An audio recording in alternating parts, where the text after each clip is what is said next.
नमस्कार, मी पंजाब डक. आज आहे 19 जुलै 2025 आणि मी जात आहे कडेला या ठिकाणी एक उद्घाटन आहे. त्या ठिकाणी जात आहे या बीड जिल्ह्यातून या माझे कडा आष्टे तालुका या ठिकाणाहून एक महाराष्ट्रातल्या शेतकऱ्याला अंदाज जाणार आहे आणि मी जात आहे कडा आष्टीकडं, म्हणून खास करून आधी बीड जिल्ह्यासाठी आनंदाची बातमी देत आहे. तर आज आहे 19 जुलै 2025. आज देखील दुपारी 3:30-4च्या नंतर तुमच्या बीड जिल्ह्यात कडा आष्टी भागामध्ये चांगला पावसाला सुरुवात होणार आहे. म्हणून हे बीड जिल्ह्यातल्या लोकांनी, कडा आष्टी तालुक्यातल्या लोकांनी, पाटोदा तालुक्यातल्या लोकांनी हे अंदाज लक्षात घ्यायचा. आणि बीड जिल्ह्यासाठी एक सांगू इच्छितो की आता 19, 20, 21, 22 पर्यंत तुमच्या बीड जिल्ह्यात दररोज वेगवेगळ्या भागात चांगला पाऊस पडणार आहे, पिकाला जीवदान ठरणार आहे. म्हणून खास करून हे बीड जिल्ह्यासाठी आनंदाची बातमी. योगायोगाने मी आता हे कडा आष्टी जवळ आहे म्हणून ही खास करून बीड जिल्ह्यासाठी एक आनंदाची बातमी दिली. त्याच्यानंतर लातूर जिल्हा झालं, सोलापूर जिल्हा झालं, धाराशिव जिल्हा झालं, नगर जिल्हा झालं, परभणी जिल्हा झाला, नांदेड जिल्हा, हिंगोली जिल्हा, जालना जिल्हा, संभाजीनगर या जिल्ह्यातल्या शेतकऱ्याला सांगू इच्छितो की उद्या 20 जुलैपासून 20, 21, 22 आणि 23 या दरम्यान चांगला दररोज वेगवेगळ्या भागात भाग बदलत पाऊस पडणार आहे.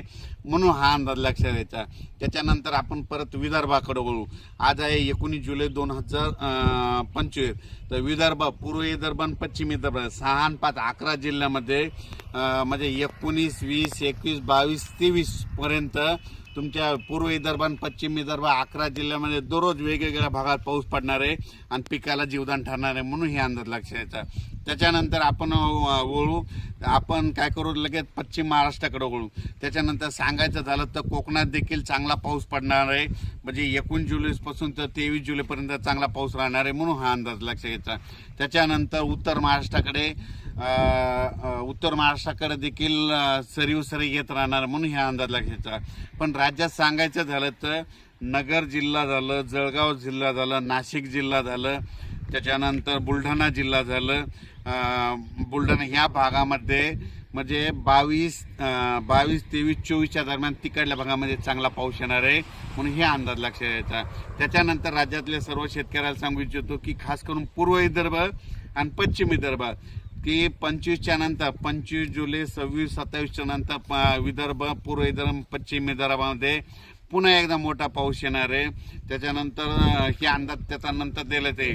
पण खास करून आज 19 जुलैपासून ते 23 जुलैपर्यंत सोलापूर जिल्हा, सातारा जिल्हा, सांगली जिल्हा, पुणे जिल्हा, त्याच्यानंतर नगर जिल्हा, त्याच्यानंतर धाराशिव, बीड, लातूर, नांदेड, हिंगोली, यवतमाळ, परभणी, त्याच्यानंतर इकडे जालना जिल्हा, संभाजीनगर जिल्हा, जळगाव जिल्हा, त्याच्यानंतर बुलढाणा जिल्हा, अकोला, अमरावती, वर्धा, नागपूर, भंडारा, गोंदिया, चंद्रपूर या भागामध्ये म्हणजे दररोज वेगवेगळ्या भागात आता ह्या 19 आजपासून दररोज भाग बदलत सगळ्या जिल्ह्याला भाग बदलत पाऊस पडणार आहे. म्हणून हा अंदाज लक्षात घ्यायचा.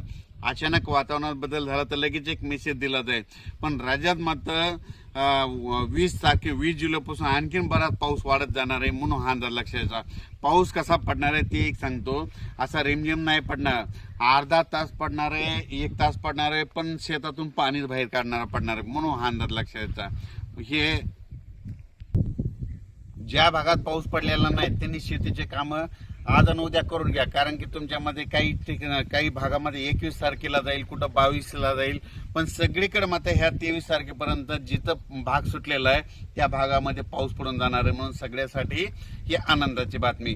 खास करून लातूर जिल्ह्यामध्ये पाऊस कमी पडलेला. लातूर जिल्ह्यामध्ये आज 19, 20, 21, 22, 23च्या दरम्यान तुमच्या लातूर जिल्ह्यात जिथं नाही पडला तिथं देखील ह्या 4 दिवसामध्ये पडून जाणार आहे. बीड जिल्ह्यामध्ये तशीच परिस्थिती आहे. बीड जिल्ह्यामध्ये देखील ज्या भागात आता पडलेला नाही त्या भाग काही आता पडला आहे, पण त्याच्यातून काही सुटलेले त्यांना आज 19, 20, 21, 22, 23च्या दरम्यान तुम्हाला पडून जाईल. धाराशिव जिल्ह्याला तसंच राहील, 19 ते 24 मध्ये पडून जाईल. नाहीतर नगर जिल्ह्यामध्ये बऱ्याच ठिकाणी पडलेला नाही, तर नगर जिल्ह्यामध्ये 21, 22, 23च्या दरम्यान तुमच्या नगर जिल्ह्यामध्ये चांगला पाऊस पडून जाईल. जळगाव जिल्ह्यामध्ये 22-23च्या नंतर तिकडे पडून जाईल, म्हणून हे लक्षात घ्यायचं. परभणी जिल्ह्यामध्ये आजच म्हणजे 19 पासून 23 पर्यंत परभणी जिल्ह्यात बी चांगला पडणार आहे. हिंगोली जिल्ह्यात देखील चांगला पडणार आहे. नांदेड जिल्ह्यात बरं जास्त राहणार आहे. संभाजीनगर, पुन्हा विदर्भ, कर्नाटक, आंध्र प्रदेश, तेलंगणा तिकडल्या भागात देखील जास्त पडणार आहे. आणि आपल्या मध्य प्रदेश म्हणजे मध्य प्रदेशकडे कांदा काढणी चालू आहे, तिकडे मात्र खूप पाऊस पडणार आहे. म्हणून हे देखील त्यांनी लक्षात घ्यायचं. अचानक वातावरणात बदल झाला तर लगेच एक मेसेज दिला जाईल. धन्यवाद.